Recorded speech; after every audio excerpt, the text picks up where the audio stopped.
Pirmieji 3 išgydymai palietė tuos, kurie tuometinėje kultūroje nebuvo laikomi visaverčiais tos visuomenės atstovais.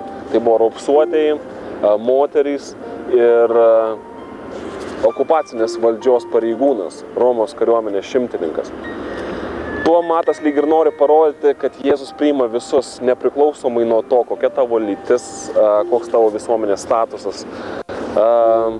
Tačiau sekantys 3, kuriuos aprašo Matas savo Evangelijos 8 skyriuje, į Jėzų padeda pažvelgti šiek tiek iš kitos pusės. Pirmas stebuklas, kurį Jėzus padaro, arba 4 stebuklas, kurį Jėzus padaro, būtent nuramina audrą Galilėjos ežere, to parodymas, kad jisai turi galią gamtos stichijoms. 5 stebuklas tai buvo demonų išvarimas iš velnio apsėstojo. Ir 6 stebuklas, Jėzus išgydo žmogų, jam pirmiausia atleisdamas nuodėmes. Žydų supratime šitie 3 dalykai, valdžia gamtos stichijoms, valdžia piktosioms dvasioms ir sugebėjimas arba galėjimas atleisti nuodėmes, buvo išskirtinai Dievo sfera. Šiais stebuklais Jėzus nori kažką tai mums pasakyti. Jisai padaro tai, kas buvo priskiriama tik tais Dievui.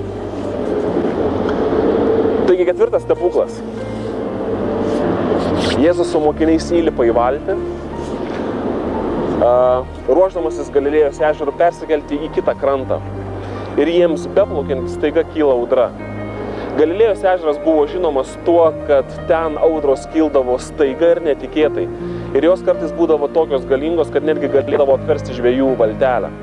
Ir kada skaitom tą istoriją būtent apie audrą Galilėjos ežere, evangelistas Matas pastebi, kad mokiniai išsigando.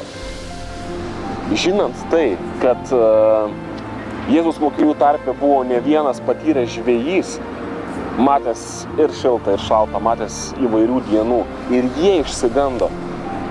Žinant tai, galima spręsti, kad ta audra iš tikrųjų buvo neįprasta audra.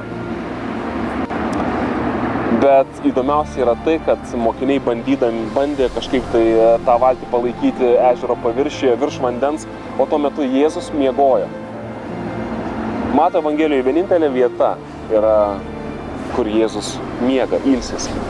Jėzus turbūt buvo taip pavargęs, kad jau net nebekreipė dėmesį į audrą, kuri šėlo aplinkui. Ir mokiniai, jie patys iš pradžių bandė viską daryti, paskui turbūt prisiminė, kad jų tarpe yra Jėzus, kuris anksčiau pasižymėjo stebuklingais darbais ir jie nusprendė kreiptis į jį. Ir kas įdomiausia, kad pirmieji žodžiai Jėzaus, kada jisai nubudo, jisai pasakė: mažatkai, ko jūs išsigandot, ko jūs bijot? Jėzus buvo visiškai ramus. Mes pakliuvę į panašias situacijas, aš manau, neišlaikytume ramybės. Jisai buvo tikras, kad jo gyvenimas yra saugus Dievo rankose. Jisai žinojo, kam jisai atėjo, jisai žinojo, kas jo laukia, jisai žinojo, kad jisai nemirs Mario audrose. Mūsų gyvenimai šiek tiek kitokie, mes nesame tikri dažnai dėl savo pašaukimo, mes nesame tikri dėl rytojaus ir menkiausias išbandymas arba menkiausia grėsmė mūsų saugumui iš karto sukelia mums baimę. O baimių gali būti įvairių, mes galime bijoti dėl daug ko, mes galime bijoti dėl to, ką žmonės apie mus pasakys, ką žmonės apie mus pagalvos, mes galime bijoti dėl rytojaus, dėl savo vaikų, dėl savo turto, dėl savo gyvybės, dėl įvairiausių dalykų. Bet Jėzus sako, ko jūs bijote, mažatkai? Jisai susieja baimę su tikėjimu. Jeigu mūsų širdyje yra daug baimės, vadinasi, joje yra labai mažai tikėjimo. Ir proporcingai, jeigu yra daugiau tikėjimo, baimės vis turėtų mažėti.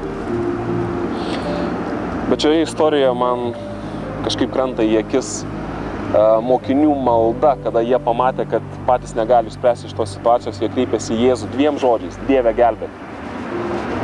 Dažnai apie maldą yra galvojama apie tai, gerai, ką aš pasakysiu, kaip čia reikia melstis Dievui, bet ne žodžių gausa, bet galbūt mūsų emocijų intensyvumas yra svarbiausias maldoje.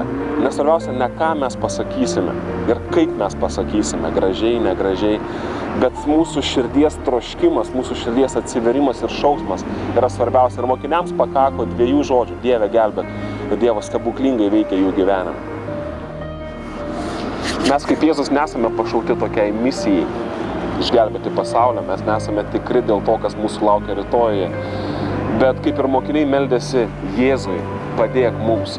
Jų saugumas buvo tame, slypėjo tame, kad jų valtyje buvo Jėzus. Mūsų gyvenimo valtyse taip pat turi būti Dievas, į kurį mes galime atsiremti, kuriuo galime pasitikėti, iš kurio galime semtis ramybės. Karalius Dovydas vienoje iš savo psalmių sako, kai einu ilsėtis, ramiai užmiegu, nes tu vienas, Dieve, leidi man ramiai ilsėtis. Mūsų ramybė ateina, kai mes žinome, kad mūsų gyvenime ne viskas priklauso nuo tai, kokie mes esame išradingi, kūrybingi, išsilavinę, kokie esame geri, sumanūs. Ramybė ateina mūsų gyvenime, kad mes žinome, kad nepaisant to, kad mums nesiseka, nepaisant to, kad kartais mes būname nemylintis, būname savanaudžiai ir egoistai, būname visokie kokie mes savo patys nepatinkame, vis tiek yra Dievas, kuris gali pasirūpinti mūsų gyvenimais ir viską išvesti į gerą. Teko skaityti vieną istoriją apie karininką ir jo žmoną, kai jie kėlėsi laivu ir pateko į didelę audrą. Karininko žmona baisiai išsigando ir jisai nežinojo, kaip ją nuraminti. Staiga jis išsitraukė kalaviją, kurį turėjo prisisegęs prie savo šono ir pridėjo kalaviją prie jo širdies. Ir paklausė, ar tu nebijai? Žmona atsakė, aš žinau, kad tu mane myli ir tu man nieko blogo nepadarysi, aš pasitikiu tavim. Ir tada vyras su ją pasidalino, kaip jisai pasitikė, kad jo gyvenimas yra taip pat mylinčio Dievo rankose ir nieko blogo neatsitiks jų gyvenime. Klausimas, su kuriuo noriu palikti jūs, ar jūsų gyvenimo valtyje yra Jėzus? Ar jūsų gyvenime yra tas galingas Dievas, kuris gali suvaldyti tai, kas mūsų gyvenime atrodytų yra nevaldoma? Jeigu ne, galbūt pats laikas būtų pasikviesti jį į savo gyvenimo valtį.